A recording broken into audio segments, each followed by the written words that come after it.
के Romeo Lane night club अग्निकांड में 25 लोगों की मौत हो गई है और आगजनी के 5वें दिन क्लब के मालिक सौरभ लूथरा और गौरव लूथरा को थाईलैंड में पकड़ लिया गया है। दोनों के हाथ में हथकड़ी लग गई है। अपडेट यह है कि जल्दी लूथरा ब्रदर्स को डिपोर्ट किया जा सकता है और इसके लिए कानूनी प्रक्रिया जारी है। किसी भी समय सौरभ और गौरव लूथरा को भारत लाया जा सकता है। अब इनके हाथों में हथकड़ी लग चुकी है। थाईलैंड पुलिस ने पासपोर्ट जब्त कर लिया। हालांकि जी न्यूज से बातचीत में सौरभ लूथरा ने कहा कि वो जांच में सहयोग करने के लिए भारत लौट रहे हैं। आप लोगों को वहाँ पे थाईलैंड में डिटेन किया गया? नहीं, डिटेन नहीं किया गया, हम लोग खुद आ रहे हैं। अच्छा, बिकॉज आज हमारी हियरिंग है और अगर हियरिंग किसी भी साइड जाती है but we want to come back. सूत्रों के मुताबिक नाइट क्लब के मालिक सौरभ और गौरव लूथरा ब्रदर्स ने उस वक्त थाईलैंड जाने का प्लान बनाया जिस वक्त क्लब में भीषण आग लगी थी और लोगों को बचाने की कोशिश की जा रही थी। 6 दिसंबर की देर रात आग लगी। 7 दिसंबर को ये दिल्ली से थाईलैंड भागे और 11 दिसंबर को पकड़े गए। अब ये सीधे भारत डिपोर्ट होंगे क्योंकि दोनों भाइयों पर गैर इरादतन हत्या और लापरवाही का मामला दर्ज किया गया। लूथरा ब्रदर्स थाईलैंड में पकड़े गए, लेकिन भारत में उन पर जमकर सियासत चल रही है। विपक्ष केंद्र सरकार पर आरोप लगा रहा है, सवाल पूछ रहा है कि आखिर इतने बड़े हादसे के बाद ये गुनहगार कैसे देश से भाग गए।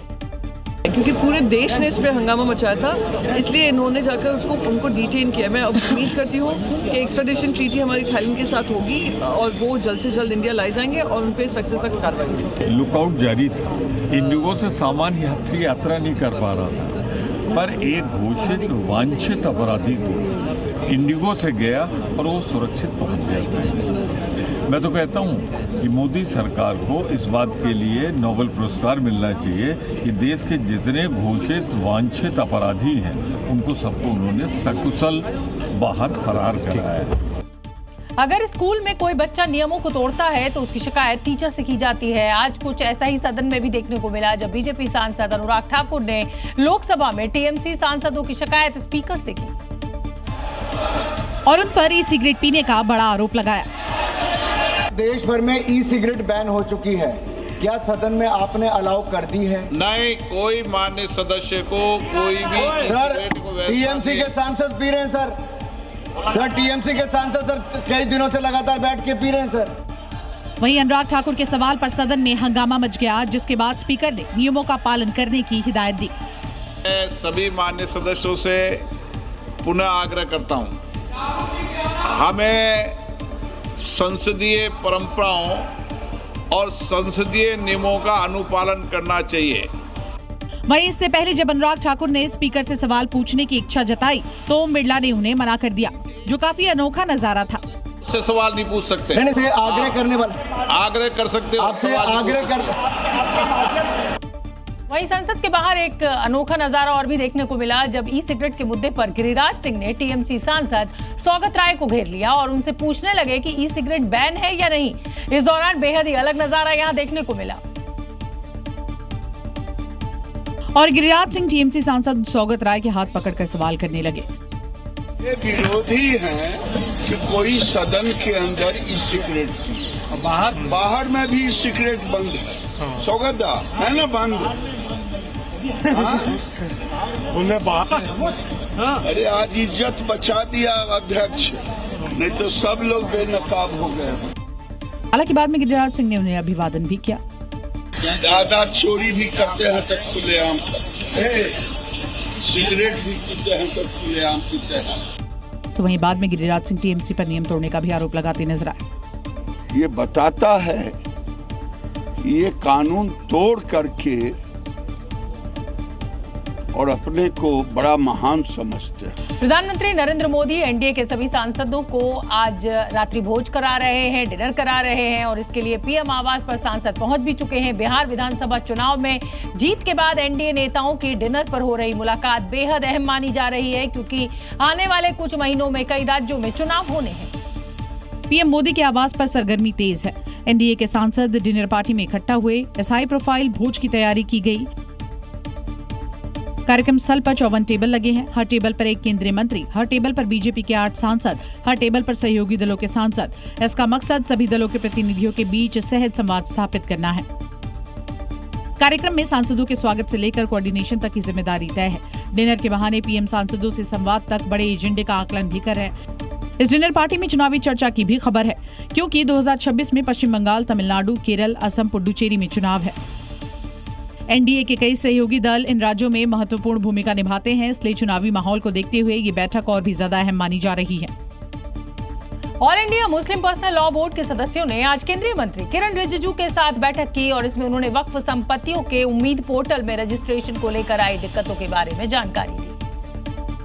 वक्फ के मसले पर यह मुलाकात केंद्रीय मंत्री किरण रिजिजू के चैम्बर में हुई। बैठक में मुस्लिम पर्सनल लॉ बोर्ड के मेंबर के अलावा AIMIM के अध्यक्ष असदुद्दीन ओवैसी और सांसद चंद्रशेखर आजाद भी मौजूद रहे। ये बैठक वक्फ से संबंधित मुद्दे और उम्मीद पोर्टल पर वक्फ संपत्तियों के रजिस्ट्रेशन में आ रही दिक्कतों और उसकी समय सीमा को लेकर थी। बैठक में all India Muslim personal law board के सदस्यों ने उम्मीद पोर्टल पर वक्फ संपत्तियों के रजिस्ट्रेशन की समय सीमा बढ़ाने की मांग की।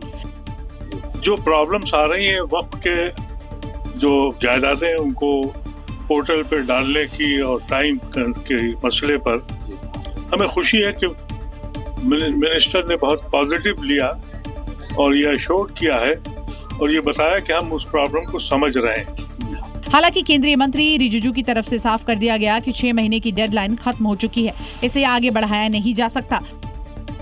आज संसद में नेताओं की सियासी जोर आजमाइश के बीच फ्यूचर कार कही जाने वाली हाइड्रोजन कार ने खूब सुर्खियां बटोरी।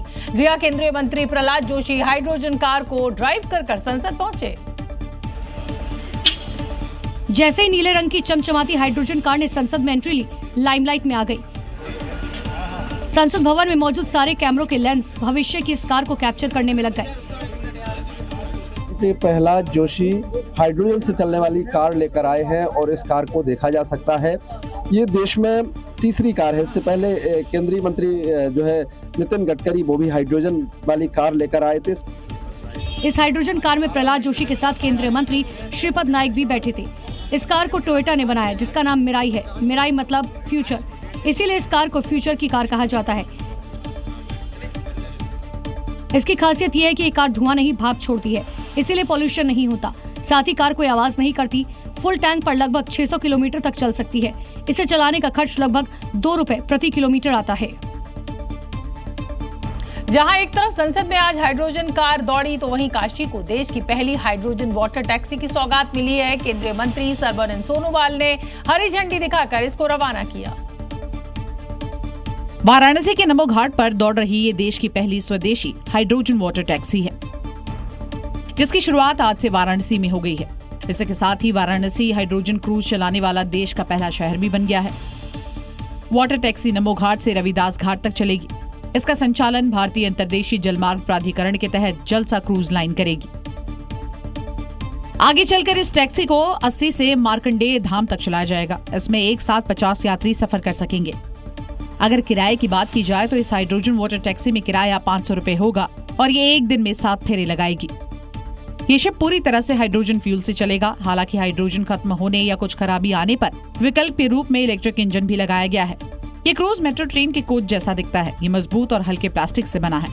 उत्तर प्रदेश के बहराइच में दुर्गा प्रतिमा विसर्जन के दौरान हुई हिंसा में मारे गए रामगोपाल मिश्रा के मामले में आज कोर्ट ने अपना फैसला सुनाया और इसमें मुख्य आरोपी सरफराज को कोर्ट ने फांसी की सजा सुनाई, जबकि बाकी 9 आरोपियों को उम्र कैद की सजा सुनाई गई है। इस मामले से जुड़े 12 गवाहों ने कोर्ट में अपनी गवाही दी है। पुलिस की जांच और दोनों पक्षों की दलील के बाद कोर्ट ने 21 नवंबर को अपना फैसला सुरक्षित रख लिया था। 13 महीने तक चली सुनवाई के बाद आज कोर्ट ने फैसला सुनाया है, जिसमें हत्याकांड का आरोपी सरफराज को फांसी की सजा सुनाई गई। बीते 9 दिसंबर को सभी आरोपियों को कोर्ट में पेश किया गया, जिसमें से 3 आरोपियों को कोर्ट ने निर्दोष मानते हुए कोर्ट से बरी कर दिया था। आपको बता दें कि 13 अक्टूबर 2024 को महाराजगंज में दुर्गा विसर्जन के दौरान डीजे पर गाना बजाने को लेकर विवाद शुरू हुआ, जिसके बाद हिंसा के दौरान एक घर पर झंडा लहराने पर रामगोपाल यादव को सरफराज और उसके दोस्तों ने गोली मार दी, जिसके बाद बवाल मच गया और 2 समुदाय आमने सामने आ गए थे।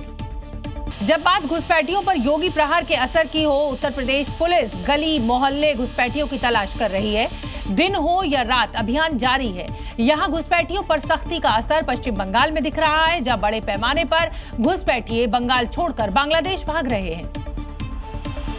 क्योंकि सीएम योगी का साफ साफ निर्देश है कि कोई भी घुसपैठिया राज्य में रहना नहीं चाहिए। इसके लिए शहर शहर तलाशी अभियान चल रहा है। पुलिस एक एक शख्स की जांच कर रही है। और आधार कार्ड लगाओ अपने। उनके नाम पते पूछे जा रहे हैं, कहां से आए हैं, कब से रह रहे हैं, इसकी पूरी जानकारी जुटाई जा रही है। दिन हो या रात, ये अभियान उत्तर प्रदेश में नॉन स्टॉप जारी है। मेरठ में पुलिस ने संदिग्ध लोगों के डॉक्यूमेंट्स की जांच की। अब मऊ की तस्वीर देखिए। रात में पुलिस अधिकारी टॉर्च जलाकर बस्ती में लोगों के कागजात की जांच कर रहे हैं। कार्ड होगा और राशन कार्ड होगा और होगा। घुसपैठियों के खिलाफ अभियान उत्तर प्रदेश में चल रहा है और असर पश्चिम बंगाल में दिख रहा है। बड़ी संख्या में बांग्लादेशी घुसपैठिए भाग रहे हैं। ये तस्वीर हकीमपुर बॉर्डर की है, जहां बड़ी संख्या में बांग्लादेशी इकट्ठा हुए हैं। ये खौफ योगी का है, ये खौफ SIR का है। पकड़े जाने के डर से खुद भारत छोड़कर भाग रहे हैं। उत्तर प्रदेश में घुसपैठियों को लेकर युद्ध स्तर पर काम चल रहा है। मुख्यमंत्री योगी आदित्यनाथ के आदेश के बाद अब नेपाल बॉर्डर पर भी घुसपैठियों की तलाश हो रही है और उत्तर प्रदेश पुलिस बॉर्डर से सटे इलाकों में चेकिंग अभियान भी चला रही है। यहाँ पर लोगों के आधार कार्ड चेक किए गए। इसी बीच पुलिस के साथ SSB के जवान भी मौजूद हैं। नेपाल बॉर्डर सबसे ज्यादा संवेदनशील एरिया है, क्योंकि इसी रास्ते से बांग्लादेशी भारत में घुसपैठ करते हैं। पूरा जो एरिया है यहाँ पर छावनी में तब्दील यहाँ पर कर दिया गया है, क्योंकि किसी भी घुसपैठियों की भारत में जगह नहीं है और अगर कोई भी बांग्लादेशी या घुसपैठी यहाँ पर पाया गया तो उसके लिए सेंटर बनाए जा रहे हैं और उन लोगों को उनके देश वापस भेजा जाएगा। वहीं श्रावस्ती में भी पुलिस ने अभियान चलाया और लोगों के ID कार्ड चेक किए। दरअसल घुसपैठी किसी भी तरह नेपाल पहुंच जाते हैं और फिर ओपन बॉर्डर होने की वजह से नेपाल से यूपी में आसानी से एंट्री कर जाते हैं। लेकिन अब यूपी में योगी फोर्स सभी घुसपैठियों का चुन चुन कर हिसाब कर रही है। और चलिए अब आपको ग्राफिक्स के जरिए बताते हैं कि नेपाल से सटी कौन कौन से ऐसे इलाके हैं जहां पर ये चेकिंग अभियान चलाया जा रहा है। उत्तर प्रदेश से नेपाल की सीमा करीब 551 किलोमीटर की है। मुख्य रूप से सीमावर्ती 7 जिले हैं। इसमें पीलीभीत है, लखीमपुर खीरी है, बहराइच है, श्रावस्ती, बलरामपुर, सिद्धार्थनगर और महाराजगंज, जहां सुरक्षा चौकसी ज्यादा रहती है। खासकर सोनौली और बहराइच जैसे क्षेत्र संवेदनशील माने जाते हैं और यही कारण है कि इन इलाकों में पुलिस की पैनी नजर रहती है। उत्तर प्रदेश में SIR यानी स्पेशल इंटेंसिव रिवीजन का काम पूरा हो चुका है, लेकिन इस दौरान एक ऐसा आंकड़ा सामने आया है जिसे सुनने के बाद हर कोई हैरान है। बताया जा रहा है कि इस प्रक्रिया में करीब 3 करोड़ वोटर्स का रिकॉर्ड नहीं मिला है। लेकिन इन लापता वोटरों के आंकड़ों के बीच एक खबर उन्नाव से भी आई। SIR अभियान के तहत 3 लाख से ज्यादा मतदाताओं के नाम मतदाता की सूची से हटाए गए। लेकिन ये वोटर आखिर क्यों हटाए गए, जरा वो भी समझ लीजिए। जानकारी के मुताबिक उन्नाव में कुल 2,32,05,053 मतदाता है। SIR अभियान के तहत सभी का सर्वे पूरा किया गया। इस दौरान करीब 17.28% वोटर्स एब्सेंट, शिफ्टेड या डेड मिले। उधर पूरे यूपी में SIR का काम पूरा हो चुका है, क्योंकि ज्यादातर BLO ऑनलाइन फॉर्म जमा कर चुके हैं। ऐसे में ऑफलाइन फॉर्म देने की जरूरत नहीं है। 97%, 97% कार्य पूरा हो गया है और 80% तो हमारे एन्यूमरेशन फॉर्म्स आके डिजिटाइज हो गए, वोटर्स ने साइन करके दे दिया। तो वहीं करीब 3 करोड़ वोटर्स गायब बताए जा रहे हैं और उनकी तलाश की जा रही है। इसलिए यूपी सरकार ने चुनाव आयोग से वोटर लिस्ट को क्रॉस चेक करने के लिए कुछ और समय मांगा है। अवैध घुसपैठियों के जाल से मोदी सरकार धीरे धीरे देश को मुक्त कराने की कोशिश कर रही है, तभी तो सबसे बड़ा और हाईटेक अभियान शुरू किया गया है। इस कदम को घुसपैठियों के खिलाफ सबसे बड़ी सर्जिकल स्ट्राइक माना जा रहा है। क्या कोई भी देश का लोकतंत्र सुरक्षित रह सकता है जब देश का प्रधानमंत्री और राज्य का मुख्यमंत्री कौन हो वो घुसपैठिए तय करेंगे? मान्यवर नहीं रह सकते। अमित शाह के इस बयान के बाद से ही बिहार से जम्मू कश्मीर तक घुसपैठियों के खिलाफ एक्शन शुरू हो गया है। ये उत्तराखंड और नेपाल बॉर्डर की तस्वीरें हैं, जहां पर चौकियों पर चौकसी बढ़ा दी गई है। बॉर्डर पार करने वाले हर व्यक्ति की चेकिंग की जा रही है। सभी के पहचान पत्र चेक किए जा रहे हैं। तो वहीं भोपाल में भी प्रशासन घुसपैठियों को उनके बिलों से ढूंढ कर निकाल रहा है। आरिफ नगर में छापेमारी करके 2 बांग्लादेशियों को पकड़ा गया है। बिहार में घुसपैठियों पर तगड़ा प्रहार किया जा रहा है। सुपौल में भारत नेपाल सीमा पर SSB ने चेकिंग बढ़ा दी है। तो वहीं रोहिंग्या और बांग्लादेशी का जम्मू में नेटवर्क फैलते जा रहा है, जिस पर प्रशासन की कड़ी नजर है। उत्तराखंड में भगवा चोले में घूम रहे फर्जी बाबा अब खाकी वालों की रडार पर हैं। प्रदेश के कोने कोने से ऐसे फर्जी बाबा पकड़े जा रहे हैं जो ना तो अपना सही नाम बता पा रहे हैं, ना अपना सही पहचान पत्र दिखा पा रहे हैं।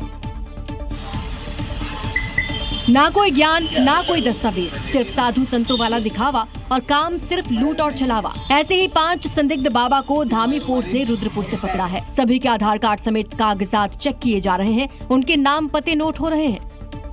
ऑपरेशन कालनेमी के तहत सनातन को कलंकित करने वालों और आस्था का अपमान करने वालों पर कड़ा एक्शन लिया जा रहा है।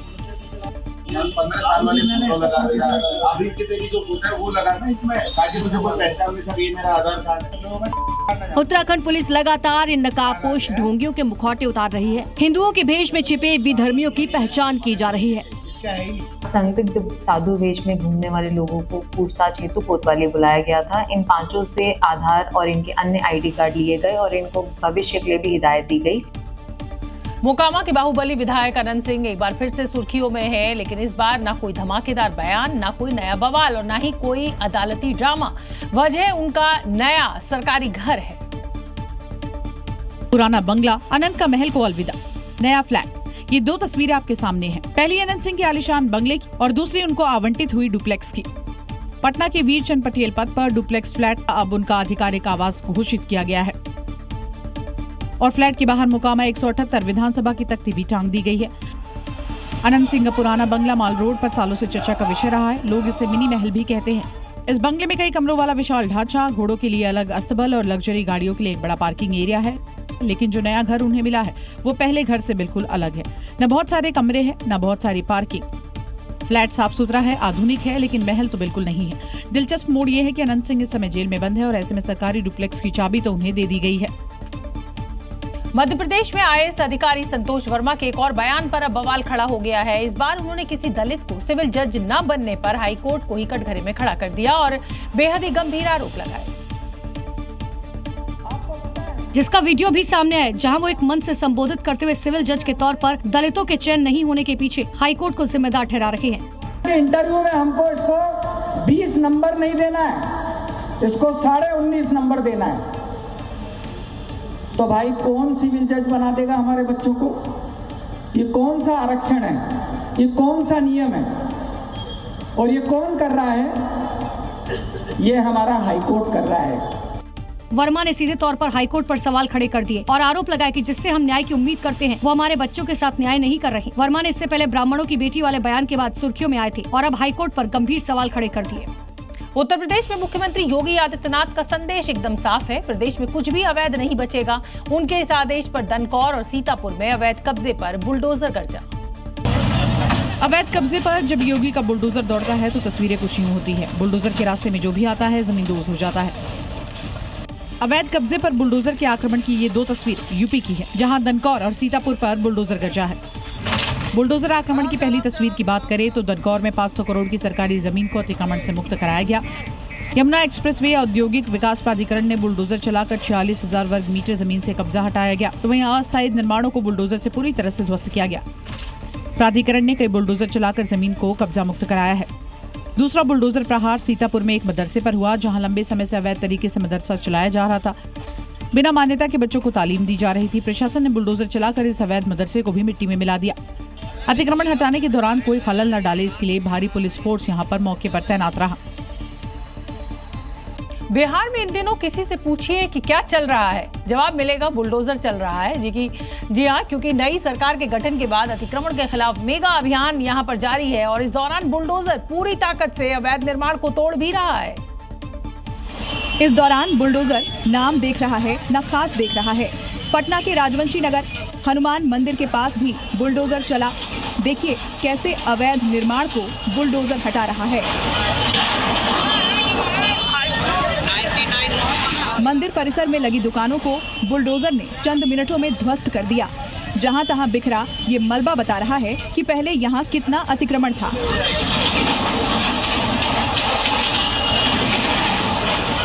बेली रोड इलाके में अतिक्रमण के खिलाफ अभियान जारी है। देखिए, राजा बाजार इलाके में सड़क किनारे अवैध निर्माण को तोड़ा गया है। सड़क किनारे लगने वाली दुकानों को हटाया गया है। जब से बिहार में सम्राट चौधरी ने गृह विभाग की कमान संभाली है, तब से बुलडोजर गरज रहा है। राजधानी पटना ही नहीं, राज्य के दूसरे शहरों में भी अतिक्रमण के खिलाफ अभियान चल रहा है। प्रयागराज में माफिया मुख्तार के करीबी शादाब के खिलाफ ईडी ने एक बड़ा एक्शन लिया है। ईडी ने शादाब की 2 करोड़ की अचल संपत्तियों को कुर्क कर दिया है। कार्रवाई मनी लॉन्ड्रिंग से जुड़े एक मामले में हुई है, जो गाजीपुर की फर्म MS विकास कंस्ट्रक्शन से जुड़ी है। ईडी ने शादाब की 6 अचल संपत्तियों को कुर्क कर लिया है। विकास कंस्ट्रक्शन जो कंपनी है मुख्तार की अघोषित कंपनी मानी जाती है और इसी के जरिए इन संपत्तियों को बनाने का जो काम है उसके तमाम जो करीबी हैं, तमाम जो गुर्गे हैं, उन्होंने किया था। इसी कड़ी में ये जो कार्रवाई है ईडी की मनी लॉन्ड्रिंग के तहत ये कार्रवाई प्रयागराज यूनिट ने की है। दरअसल इसी साल अक्टूबर में शादाब अहमद की लखनऊ से गिरफ्तारी हुई थी। ईडी की प्रयागराज यूनिट ने शादाब से मामले में पूछताछ भी किया था। मऊ और गाजीपुर में दर्ज 2 अलग-अलग एफआईआर के आधार पर ईडी की टीम जांच कर रही है। इस दौरान ईडी ने शादाब पर मनी लॉन्ड्रिंग के तहत केस दर्ज किया था। इसी मनी लॉन्ड्रिंग मामले में अब ईडी ने माफिया मुख्तार के करीबी शादाब की 2 संपत्तियों को कुर्क कर लिया है। जम्मू कश्मीर के सांबा में आतंक के खिलाफ सुरक्षा बलों का एक बड़ा ऑपरेशन चल रहा है। सेना, बीएसएफ और जम्मू कश्मीर पुलिस के जवान लगातार तलाशी अभियान चला रहे हैं। खुफिया जानकारी के मुताबिक आतंकी सर्दियों में घुसपैठ की फिराक में है, जिसे हर हाल में रोकने की अब कोशिश हो रही है और इसके लिए बॉर्डर पर चप्पे चप्पे की तलाशी जारी है। देखिए बिहर जंगल में सुरक्षा कर्मी कैसे आतंकियों की तलाश कर रहे हैं। एक एक झाड़ी की तलाशी ली जा रही है। टनल को खोजा जा रहा है क्योंकि आतंकी अक्सर वहीं छुपते हैं। भारतीय सेना, बीएसएफ, जम्मू कश्मीर पुलिस पाकिस्तान से सटी सीमा के पास जॉइंट ऑपरेशन चला रही है क्योंकि इन इलाकों में आतंकियों के छिपे होने की खुफिया जानकारी मिली है। 131 आतंकी अभी भी जम्मू कश्मीर के विभिन्न इलाकों में एक्टिव हैं, जिनमें से 122 जो हैं वो पाकिस्तानी आतंकी है और कहीं न कहीं वो ट्रेंड हैं। जगह जगह पर सुरक्षा बलों ने मोर्चा संभाल रखा है क्योंकि आतंकी सर्दियों में घुसपैठ की फिराक में हैं। आतंकियों के नापाक इरादों को देखते हुए एंटी टनल और एंटी ड्रोन ऑपरेशन तेज कर दिया गया ताकि आतंकियों के मंसूबे को नाकाम किया जा सके। उत्तर प्रदेश में मुख्यमंत्री योगी आदित्यनाथ का एक्शन अगर घुसपैठियों पर तेज है तो नशा तस्करों को भी ढूंढ कर पकड़ा जा रहा है। ऐसी ही कार्रवाई की है यूपी एसटीएफ ने, जिसके तहत नशे का सिंडिकेट चलाने वाली सरगना को अब गिरफ्तार कर लिया गया है। ये वही नशे की सौदागर है जो यूपी में युवाओं का भविष्य खराब करने का खतरनाक सिंडिकेट चला रही थी, जो पुलिस के शिकंजे में है। स्पेशल टास्क फोर्स ने नसरीन बानो उर्फ बादाम को लखनऊ से गिरफ्तार किया। ये लेडी डॉन एक बड़े गिरोह की सरगना है। बहराइच पुलिस ने इस पर 50,000 का इनाम भी घोषित किया था। वो मणिपुर से ड्रग्स मंगवाती थी और ब्राउन शुगर तैयार करती थी। यह ड्रग का भी नशा हो सकता है और यह आपका स्मार्टफोन का भी नशा हो सकता है। इन दोनों नशों से बचिए। जितना बच पाएंगे उतना ही आप अपने आप को भी बचा पाएंगे। सीएम योगी का ये बयान एसटीएफ की उस कार्रवाई की तरफ इशारा कर रहा है जिसके तहत नशे के सौदागर नसरीन बानो को गिरफ्तार किया गया और आगे भी यूपी में नशे के विरुद्ध योगी फोर्स का युद्ध जारी रहेगा। गोरखपुर पुलिस ने एक फर्जी आईएएस अधिकारी को गिरफ्तार किया है जो लोगों को ठगा करता था। नौकरी और सरकारी टेंडर दिलाने के नाम पर ये पैसे ऐंठता था और इतना ही नहीं, वो खुद को असली आईएएस बताने के लिए लाल बत्ती की गाड़ी में घूमता और अपने साथ गनर भी रखता था। इस तस्वीर को देखिए। पुलिस की गिरफ्त में 3 लोग खड़े हैं। काली जैकेट वाला फर्जी आईएएस ललित किशोर है और उसके दोनों ओर खड़े हैं अभिषेक और परमानंद, जो इस जालसाजी में उनकी मदद करते थे। फर्जी आईएएस ललित किशोर बिल्डर और कारोबारियों को सरकारी ठेके दिलाने को ऑफर देता था। उन्हें एआई की मदद से जनरेट किया गया टेंडर के पेपर मुहैया करा देता था। लेकिन वो फर्जी आईएएस कैसे बना, ये भी जानिए। 2019 में वो शिक्षा विभाग का DIOS बनना चाहता था। उसने सुपर 50 नाम से एक कोचिंग खोली जिसमें वो बच्चों को पढ़ाता था। यहीं से उसने पहली बार धोखाधड़ी की। एक बच्चे से नौकरी के नाम पर 2 लाख रुपए वसूले और उस पर FIR हो गई। बता दें कि ललित ने बिहार के कारोबारी को 450 करोड़ का टेंडर दिलाने का झांसा देकर 5 करोड़ रुपए और 2 इनोवा कार की रिश्वत भी ले ली थी, जिनसे वो चला करता था। उत्तर प्रदेश के गौतम बुद्ध नगर में कानून व्यवस्था को और मजबूत बनाने की दिशा में आज सरकार ने एक बड़ा कदम उठाया। आधुनिक तकनीक से लैस डायल 112 की 14 नई हाईटेक गाड़ियों का शुभारंभ किया। और इसके लिए आधुनिक तकनीक से लैस ये वाहन न केवल अपराध नियंत्रण में अहम भूमिका निभाएगा बल्कि आपात स्थिति में लोगों की तुरंत मदद के लिए भी हमेशा तैयार रहेंगे। नई हाईटेक गाड़ियों को पुलिस कमिश्नर लक्ष्मी सिंह ने हरी झंडी दिखाकर रवाना किया। ये गाड़ियां अत्याधुनिक सुविधाओं से लैस है और अलग अलग इलाकों में तैनात की जाएगी ताकि पुलिस प्रतिक्रिया समय से और तेजी से लाई जा सके। ये कार्यक्रम सेक्टर 108 में मौजूद पुलिस कमिश्नर कार्यालय से आयोजित किया गया है। आपको बता दें कि डायल 112 वाहन आपात स्थिति में तुरंत प्रतिक्रिया देते हैं और सड़क हादसे विवाद जैसे मामलों में पहले पहुंचते हैं। इसके अलावा अपराधियों को पकड़ने में अहम भूमिका निभाने के साथ जरूरतमंदों की सहायता के लिए हमेशा तैयार रहते हैं। नई गाड़ियों से पुलिस की क्षमता और भी ज्यादा बढ़ जाएगी। अगली खबर मध्य प्रदेश के इंदौर से है। यहाँ भी पुलिस अपराध रोकने के लिए आधुनिक तकनीक का इस्तेमाल कर रही है। इंदौर पुलिस ने 4 टायर किलर स्पाइक्स मंगवाए हैं जो भाग रहे अपराधियों को पकड़ने में काफी मददगार साबित होंगे।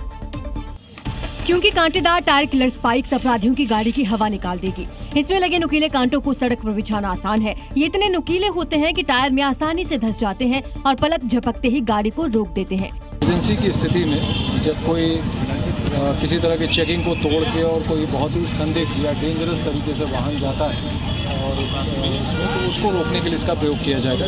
देखिए कैसे नुकीले और कांटेदार टायर किलर स्पाइक्स को एक पुलिसकर्मी सड़क पर फेंक रहा है। फेंकते ही कैसे तेजी से ये सड़क पर बिछ गया। अब इसके ऊपर से किसी भी गाड़ी का निकल पाना असंभव है। इंदौर पुलिस अपराधियों को पकड़ने के लिए तकनीक का बेहतर इस्तेमाल कर रही है। अभी 4 tyre killer spikes Indore police के पास है। मध्य प्रदेश का इंदौर पहला जिला है जहाँ अपराधियों को पकड़ने के लिए इस तकनीक का इस्तेमाल किया जा रहा है। बिहार में मंचलों को सबक सिखाने के लिए अभया ब्रिगेड एक्टिव हो गई है। भागलपुर में महिला कॉलेज के बाहर इस अभया ब्रिगेड को तैनात किया गया है। भागलपुर में महिला कॉलेज के बाहर खड़ी पुलिस की ये गाड़ी मंचलों के लिए रेड सिग्नल है, क्योंकि इसमें लिखा है अभया ब्रिगेड, जिसे डिप्टी सीएम सम्राट चौधरी के आदेश पर छात्राओं और महिलाओं की सुरक्षा के लिए तैनात किया गया है। अगर मंचले अपनी आदतों से बाज नहीं आते तो अभया ब्रिगेड ऐसा इलाज करेगी कि उनकी 7 पीढ़ियां भी छेड़खानी करना भूल जाएंगी। शहरी क्षेत्रों पर स्पेशली फोकस करने के लिए एक अलग से गाड़ी हमारे लाइन के स्तर से चलाई जा रही है, परंतु अब अभया ब्रिगेड के द्वारा हम लोग कठोरतम कार्रवाई करेंगे। अभया ब्रिगेड में तैनात पुलिस फोर्स न सिर्फ महिला कॉलेज के बाहर मंचलों पर नजर रख रही है, साथ ही छात्राओं को भी मंचलों का बेखौफ होकर सामना करने की टिप्स दे रही है। रास्ते में भी कोई कुछ बोल देते हैं तो पहले डरते थे कि हाँ नहीं बोलना है या फिर कुछ बोल देंगे, वो ब्लैकमेल भी करते थे, लेकिन अब ऐसा नियम निकल गया है कि कुछ भी हो तो खुल करके बोल सकते हैं। बिहार के दानापुर में पुलिस ने एक आरोपी के घर पर इश्तेहार चस्पा किया, लेकिन जब ये कार्रवाई हो रही थी तो पुलिस ने बाकायदा ढोल नगाड़ों के साथ इस आरोपी के घर पर ये नोटिस चिपकाया। ये तस्वीर दानापुर के फुलवारी शरीफ की है। अक्सर सायरन बजाकर पहुंचने वाली पुलिस इस बार ढोल नगाड़ों के साथ पहुंची है। इस दौरान आसपास के लोग ये देख रहे हैं कि पुलिस आखिर यहाँ करने क्या आई है। पुलिस यहाँ गोलीकांड में फरार आरोपी के घर पर नोटिस चिपकाने गई थी, जो कई दिनों से फरार चल रहा है। ये लवकुश सिंह उर्फ लवकुश शर्मा है। यहाँ कुछ दिन पहले गोलीकांड हुआ था 14/41/25, उसी में माननीय न्यायालय के आदेशानुसार इनके घर पे इश्तिहार चस्पा किया गया। आपको बता दें कि आरोपी लवकुश शर्मा ने बिल्डर सूर्यकांत शर्मा और छोटे को मारने की नीयत से गोली मारकर घायल कर दिया था और फरार हो गया था। तो वहीं पुलिस अपराधियों को सजा देने के साथ साथ समाज में शर्मिंदा भी कर रही है, जिससे अपराध पर ज्यादा तो नहीं लेकिन कुछ हद तक लगाम लगाई जा सके। इंदौर के प्रसिद्ध खजराना गणेश मंदिर में दान पेटियां खोलने की प्रक्रिया जारी है। यहाँ 3 दिनों से हो रही दान की गिनती में भारी मात्रा में कैश, विदेशी मुद्रा और जेवरात मिले हैं। एक बार फिर पेटियों को खोला गया और वीडियोग्राफी के साथ नोटों की गिनती शुरू की गई। 3 दिन से चल रही गिनती में अब तक कुल 1 करोड़ 37 लाख रुपए निकले हैं। हर तरफ नोटों का अंबार लगा हुआ है। बोरे में से नोट को निकाला जा रहा है। पूरे मंदिर परिसर में 42 पेटियां मौजूद हैं। कई विदेशी मुद्राएं भी दान पेटियों में से निकल रही हैं। खजराना गणेश मंदिर की दान पेटियां हर 4 महीने में खोली जाती हैं। इससे पहले जुलाई में पेटियां खोली गई थी, जिसमें 1 करोड़ 68 लाख रुपए राशि मिली थी।